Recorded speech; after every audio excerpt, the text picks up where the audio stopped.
Kann man den gucken?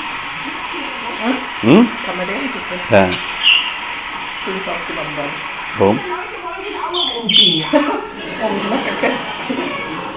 würde sagen, ich sollte sich mal ein bisschen an die Wünsche der Ausländer anpassen. Sowas wie der neue Dreier BMW mit 3 verschiedenen Sitzhöhen.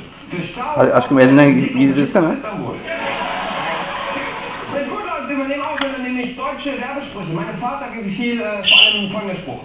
Recht weicher als weich. Das klang bei ihm aber alle... Dur ne?